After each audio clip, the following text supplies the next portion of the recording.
Hello, I'm Brian Fox. Welcome to I Hate Rock Music. And this video, I'm going to talk about a band that is so obscure that I actually know a lot of people who've never heard of it. And that includes a lot of people that are really into obscure bands. But the band is called Second Hand. And I think their album from 1968, released on Polydor, is one of my favorite records of that era. And apparently, they used to be called the Moving Finger and then changed their name to Second Hand. And they actually went through a couple other name changes later on.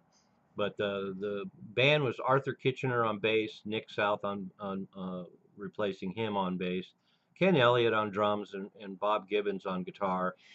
And they put out their album in 1968 on Polydor, so they were a big enough deal that they got signed to a very major label, Polydor. 1969, they toured the UK and Europe, and we're doing quite well.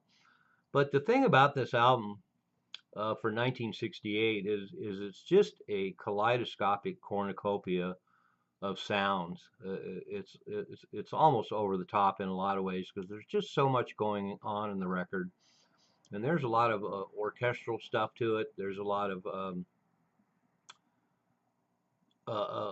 different kind of blues, folk, Canterbury, prog elements to it. A lot of sound effects. There's some things that remind me of something that could have been on Sergeant Pepper, and there's a lot of things that sound like early progressive music. And then there's some stuff on it that's super heavy. I mean, for 1968, I'm really surprised at the stuff on the record that's super heavy, and of course the guitar work is amazing on the record. But it's just so busy and has so many colors and so many flavors, song after song after song. You're almost exhausted when you finish listening to it. Um, like I say, there's just so many elements clashing together and mixing together. A lot of the music on it is really hard to even label and pinpoint because there's just so much going on, and the arrangements are so interesting and complex, and it's just all over the map. And of course, for me, the fact that they add in just these super heavy elements to it is really just icing on the cake. If they'd chosen to just be a total heavy band, they'd be one of the most collectible bands in the world because the stuff on this record that's heavy is really heavy. And so for 1968, it's a real shocker. And they ended up uh, losing the kind of the guitar sound they had. Released a second album in 1970 called Death May Be or Santa Claus, and definitely more of a prog band by that point. And the guitar work is at a minimum. It's very keyboard dominated, and that's kind of the way they would continue. In 1971, the same band existed, and they called themselves Chillum. And there's a record of that out there. And again, it's more of a prog record and has a lot more keyboards on it.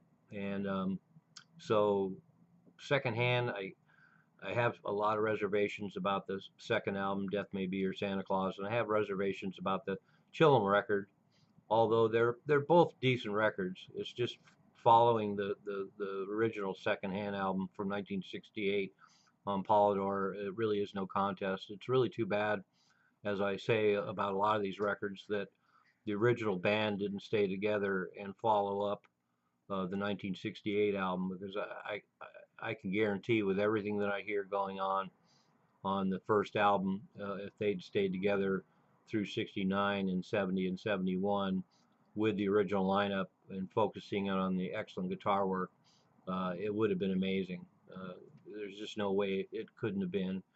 And like I say, for them to put out a record like this in 1968, it has a lot of the best elements of 60s psychedelia and then the early prog, and then it's already looking forward to the 70s because the stuff on it that's really forceful and more heavy rock, to me, is really ahead of its time on this album. And so I would imagine if they'd stayed together, they possibly, or more even likely, would have developed that side of the band, the more guitar oriented side of the band.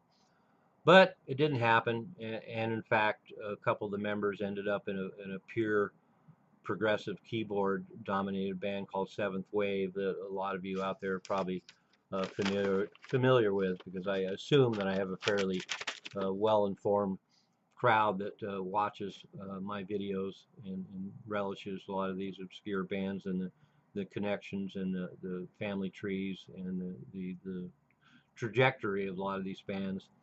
So anyway, of course, I'm just going to post the first album, 1968's, 1968, the secondhand album on Polydor, because uh, the lineup changed their sound so much by the time they did Death May Be Your Santa Claus. Well, I'll tell you what, I'm gonna attach Death May Be Your Santa Claus from 1970 down below, well, just so you can hear the contrast between the first version of the band and the second version of the band. But like I say, it's pretty obscure, so I would assume maybe a lot of people that watch my videos have not heard them. You're going to be, I assume you're going to be blown away when you hear it, because I think it's just a blow away record, and one of my favorite records of 1968 for sure. And that's saying something, because a lot of great albums came out in 1968. So Secondhand, check them out. I'm Brian Fox. Thanks for watching I Hate Rock Music.